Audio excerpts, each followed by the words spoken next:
நாடு பார்த்ததுண்டா இந்த நாடு பார்த்ததுண்டா நாடு பார்த்ததுண்டா இந்த நாடு பார்த்ததுண்டா தன் வீடு பார்க்காமல் வாழ்வு பார்க்காமல் இந்த நாடு முன்னேற நாடு உழைத்தவனை நாடு பார்த்ததுண்டா இந்த நாடு பார்த்ததுண்டா நாடு பார்த்ததுண்டா இந்த நாடு பார்த்ததுண்டா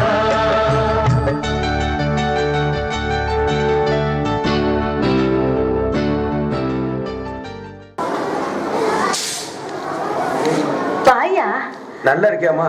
நல்லா இருக்கேன் ராசா. தெற்க திருநெல்வேலி வரைக்கும் போனோம். போற வழியில அப்படியே உன்னை பாத்துட்டு போலான்னு வந்தேன்.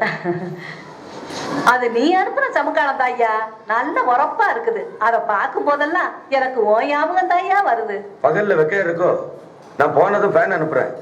ஆனா அது கரண்ட். சுவிட்ச் போடும்போது ஜாக்கிரதையா இருக்கணும். முடிஞ்சா அனுப்பி வையே, அங்க உனக்கு தேவைப்பட்டா வச்சுக்கையா. ஐயா இன்னைக்கு சாப்பிட்டுட்டு தான் போகணும். இல்லம்மா, நான் புறப்படணும்.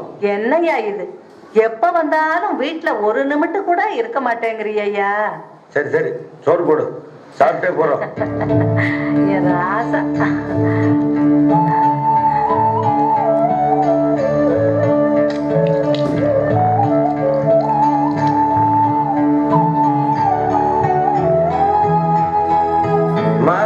என்னையா பைப்பு புதுசா இருக்க, பஞ்சாயத்து போர்டுல பணம் கட்டி எடுத்தியா? இல்லையா, யாரோ 4 ஆபீசர் வந்தாங்க, பார்த்தாங்க, பைப் இல்லன்னுட்டு இத போட்டுட்டு போனாங்க. தாயி, வெளிய பஞ்சாயத்து போர்டு ஆபீசர் நிக்காரு, நான் கூப்பிட்டேன்னு அவரை வர சொல்லு. சரிண்ணே. நீ யாருக்கிட்டையாவது எங்க வீட்டுல பைப்பு போடுங்கன்னு சொன்னியா? இல்லையா, யாருக்கிட்டையும் சொல்லல. நீ மந்திரி ஆனதும் அவங்களா போட்டுட்டு போயிட்டாங்க. ஐயா வணக்கம், கூப்பிட்டீங்களா? இந்த பைப் கனெக்ஷன் என்ன உங்க ஏற்பாடா? அம்மா தெருக்குழாயில தண்ணி பிடிக்கிறத பார்த்தையா, அதான். எங்க அம்மா மட்டுமா?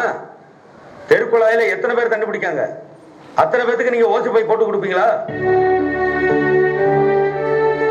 சிஎம் ரூட்ல ஓசி பைப் எடுத்தா அதை பார்த்து இந்த ஊர் பிரசிடென்ட் ஓசி பைப் எடுப்போம். அதை பார்த்து ஆபீஸ் பியூன் செய்வான். இப்படி எல்லாரும் செஞ்சா நாட்டு சொத்தெல்லாம் கொள்ள போயிடாதான். நீங்க என்ன செய்வீங்களோ ஏது செய்வீங்களோ எனக்கு தெரியாது. இன்னும் 5 நிமிஷத்துல இத உடைச்சு எடுத்துக்கிட்டு போறீங்க. சொல்லிட்டேன். சரிங்க ஐயா.